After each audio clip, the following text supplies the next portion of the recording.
Hey, what is going on, guys? It's Jake. I am back. This time we got a new series for you. By popular demand, we're going to be doing a racing vlog. So I'm going to talk you through some of the races I'm doing, what I'm thinking before the race, what I'm thinking during the race, what I'm thinking after the race.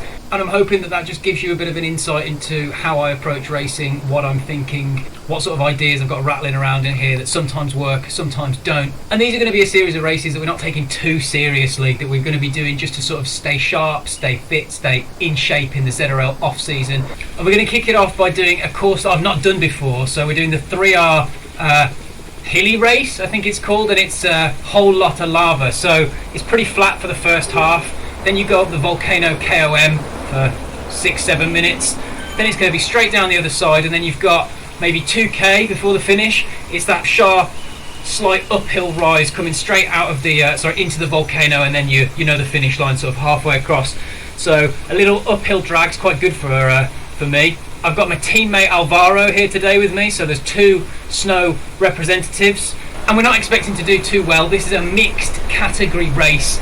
We're B category racers. We're going up against A's, A pluses, but like I say, we're not taking it too seriously. This is just to sort of see where we're at, see what level we're at. I've had a big training block the last 6 weeks after some time off after Christmas, and just want to see where we are. So be interested to see where the legs are, where the lungs are, and if we can hang on with the big boys over the volcano, I'll be pleased with that. I'm not sort of sure what pace to be expecting, but I know it's going to be hot with the A's and the A pluses.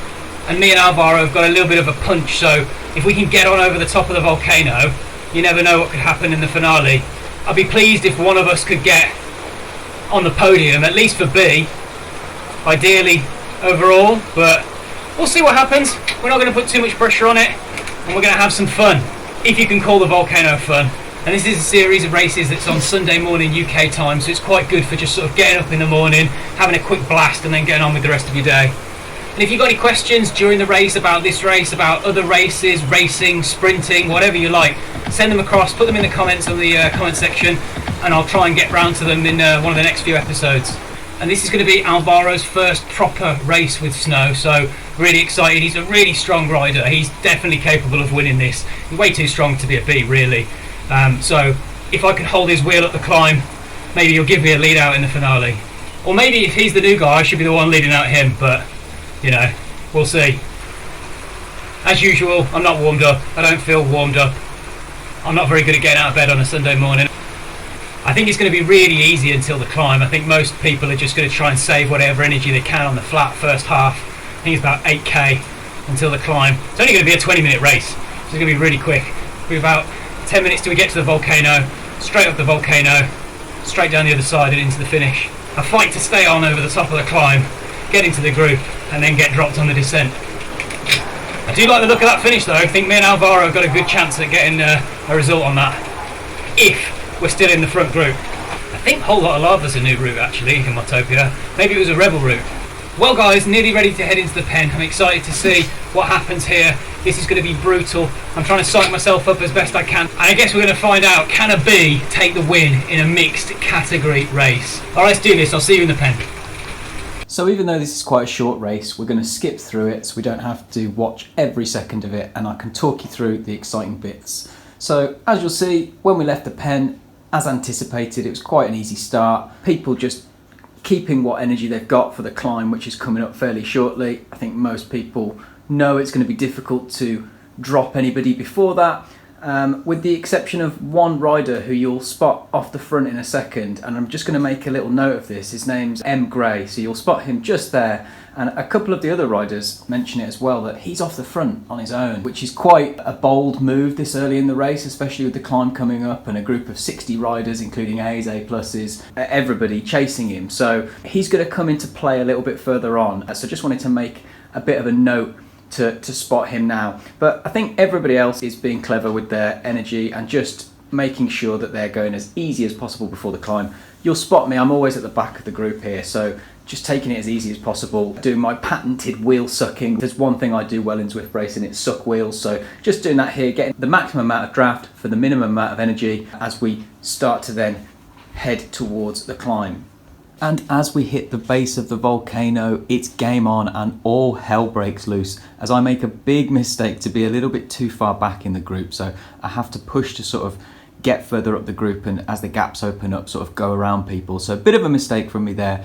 I'll make sure to not do that one in the future. And then it's all about just trying to sort of sit in the group, the front group, and get as much draft and as much recovery as you can.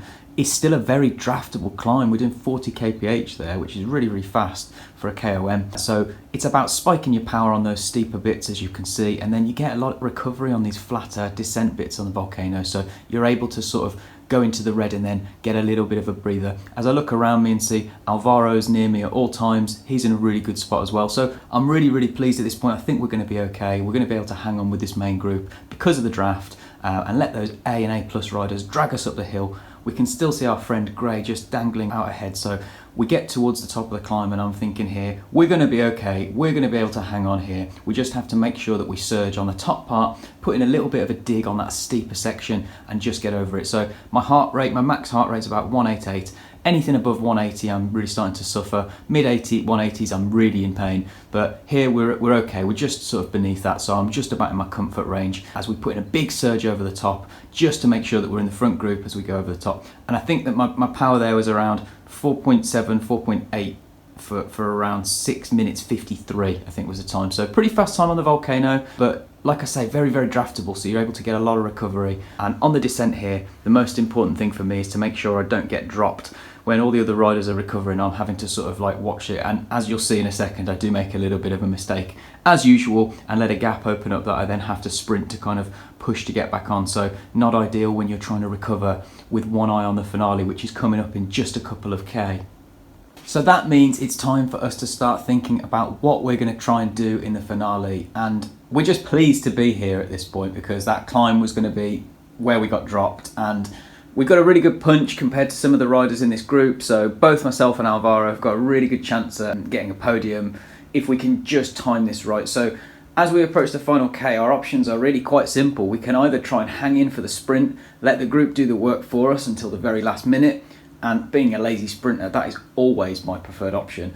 Or sometimes you need to go a little bit earlier and you might have to push from, say, a kilometre out. But I think with the strength of this group, the rider that's just up ahead, the little rise would be great here. But I think because everybody's going to try and surge, we're going to have to try and sit in on this little rise. We're talking to our teammate Alvaro as this is going on, and I think we've made the decision that we're going to try and sit in and then we're going to try and launch it as late as possible, probably from about 200 or 300 metres out from the finish, and let the group try and reel in this rider, M. Gray, who's still off the front by a couple of seconds. You can just see him there. And we've had to use quite a lot of energy to move up here. You'll see there's a few riders that have already been binned off out of the back. And with 400 metres to go, we're in a really good spot here. We're in 5th position on the road, but that Gray is still just dangling agonisingly close. So we're into the final 200 metres here, and this is it. We make the call on the radio to flip the switch. Go, go, go. I try and launch it just before Alvaro, but he ends up giving me quite a good lead out actually on that slight uphill drag as we just painfully try to reel everybody in.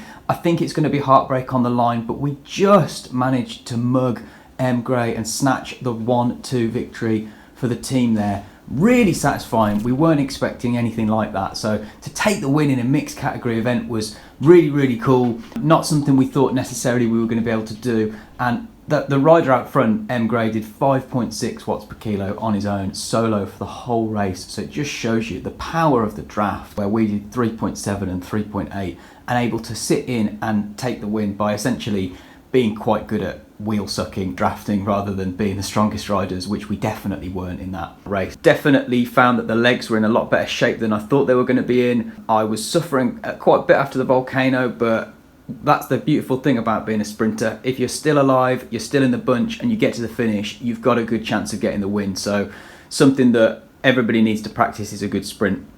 So just some final notes from me on the power before we end, and wanted to have a quick look at the stats from Zwift power. So the average power for the race was 3.7, but if we have a little bit closer of a look at the normalised power, tells a bit more of a story, and that was 253 watts. That was 4.15 watts per kilo, so a bit of a difference there. Normalised power is always what you should really be looking at because it tells you the true story of what's happened. If you don't understand the difference between normalised power and average power, let me know and I'll try and explain it in the next one.